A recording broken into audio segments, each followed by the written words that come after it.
Hi guys and welcome back. So today we're going to be finishing House of Sky and Breath.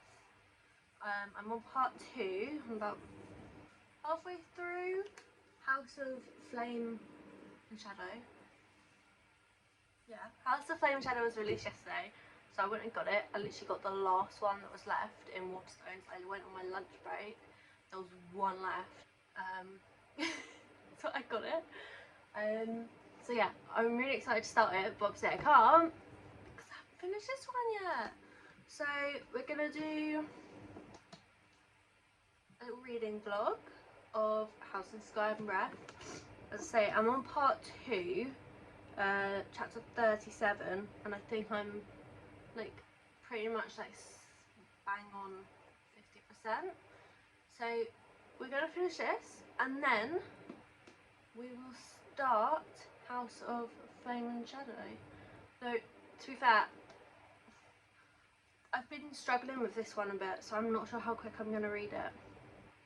But we'll try our best.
struggling. I just feel that there's so much going on, and there's so many like POVs, like perspectives that I'm reading. I'm just like, what is happening? And I'm like super confused about like the plot. I'm just like, I'm really struggling. It's like, I don't even know. There's so many like little things going on underneath the big things for each person. And then like, I don't know, with Rune and like this Day person, like he thought he knew her, and then, but obviously he doesn't know her, and then, I don't know. I just feel like that's gonna be like a thing. But I don't know how. And then there's the whole thing with like Cormac and Sophie and Bryce, and I'm sort of like, well, what's happening there then? Does Sophie know that he was engaged, or did that happen after? Like, I think it happened after, but like, well, what, is she still alive? Like, I don't even know. I'm just, and it's Darian and the River Queen's daughter, who never gets a bloody name. Like, what happened there? Why does she hate him for stuff she's done to her daughter? Like, I don't really, I feel like some parts there's like too much context, and other things there's like no context at all, no backstory. I'm just like, my mind is boggled. And like, Bryce is hardly in it, and the bits that she is in, it's like nothing really happens, or like something completely insane happens. It's like one extreme to the other. I'm just a bit like, I'm finding it really hard to like concentrate, because I don't understand what's happening.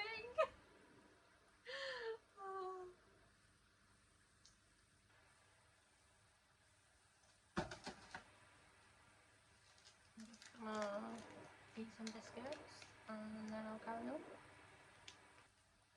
Also, I just forgot, I didn't show you guys my new coffee cup. How cute!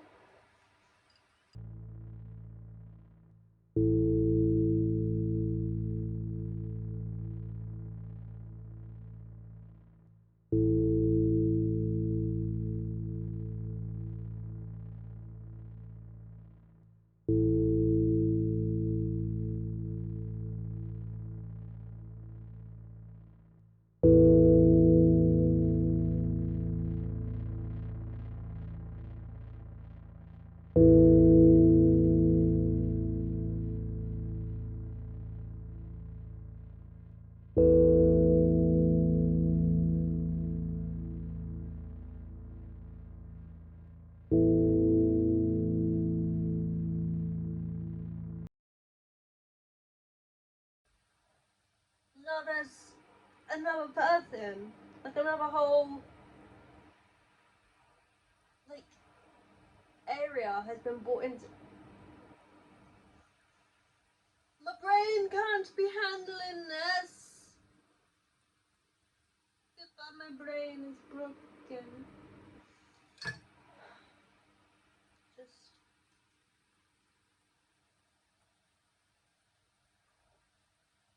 I'm so confused. Oh, if this is how confused I am now, what's gonna happen in the next book?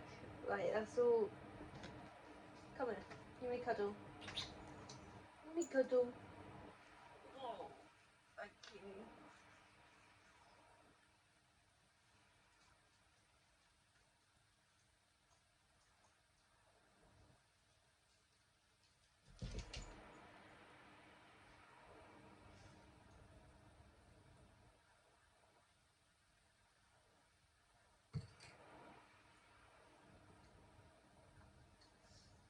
I don't even know. I'm just, my mind is boggled.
did finish House of Sky and Breath last night. I really wish I had read like the ending today rather than last night, because obviously I couldn't film it last night. I finished it at like 11:30, I think. It was absolutely crazy. So much stuff happened, like just completely insane. And the actual ending, so I know I know that there have been things said out there that like the worlds are like gonna collide and like come together, but it's not, hey, A, it's not the world I thought it would be, and B, it does make more sense. Okay. It does make more sense than what I was sort of expecting, but I wasn't expecting it in this book. I was kind of expecting it in either House of Flame and Shadow or in the next lot of books of ACOTAR. I wasn't expecting it like this soon, so I don't even know. I'm gonna start House of Flame and Shadow later today. I'm not gonna put it in this video because I think it will make it like way too long, and also I did kind of start it last night, but I don't really remember what I read, so I'm gonna have to restart it again. I'm just like completely blown away with the ending of this one. Like, even all the stuff about the Astery or Asterai, however you say it, that's crazy. Like crazy. So yeah. I would definitely recommend it.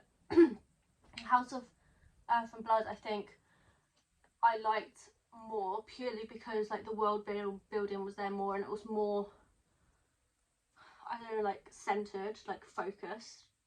Whereas in this one it was sort of, there was a lot of other stuff going on. Like I know in that one it was very like, this is the main thing, then there's other sort of things that connect to it.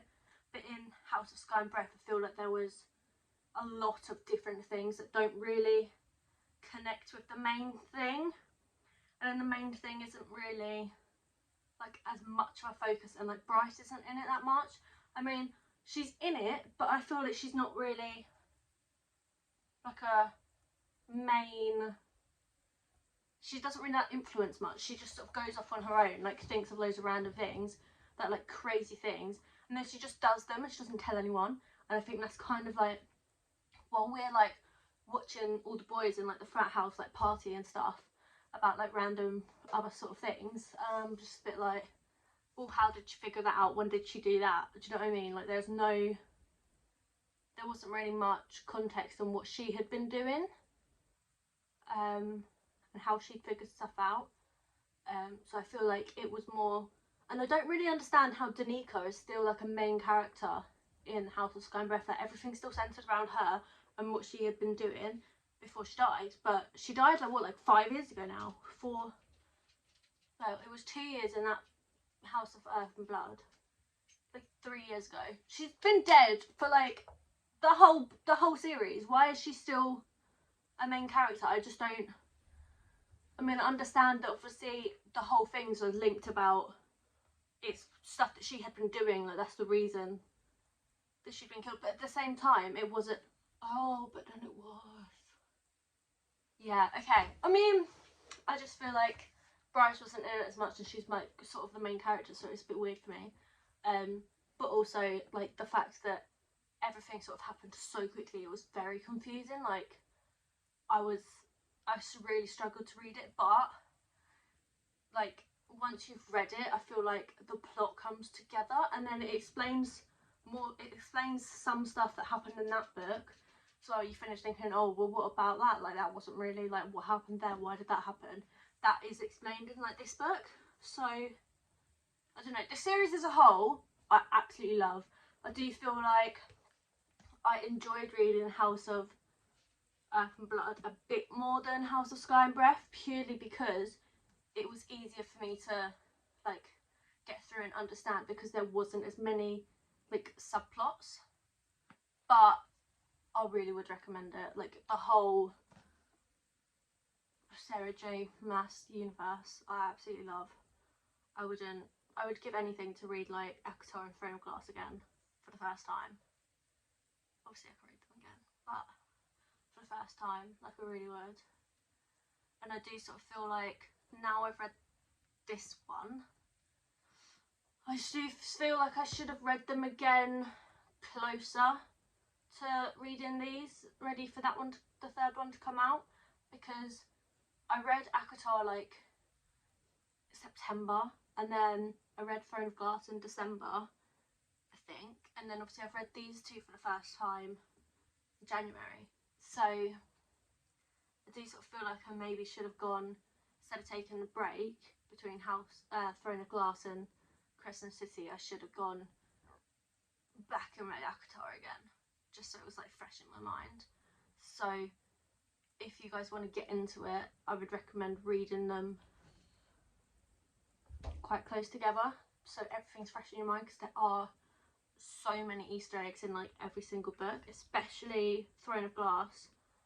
There's a lot of Easter eggs in that, and then there are some Easter eggs in House of Throne and Blood as well. And then at the beginning of this book, like in part 2, there was a couple, and I was sort of thinking, oh okay, so does that link with one of the other worlds? I'm not going to say which one, because I'm trying not to spoil anything. I may not be doing a very good job, but yeah, I would really recommend it. I'm going to read House of Flame and Shadow next. Might do another vlog for that one, just because it is Sarah J Maas and I absolutely love her. And then I might reorganise my shelves at some point, but I mean, the only reason there's gaps in them at the moment is because I've pre-ordered like the last books in some of the series that I've read, so I've left spaces for them. But yeah, I really enjoyed it, and I hope you guys enjoyed watching this video. If you did, like, subscribe, check out my Instagram account, which I will link below in the comments or description. Yeah, I'll see you guys later.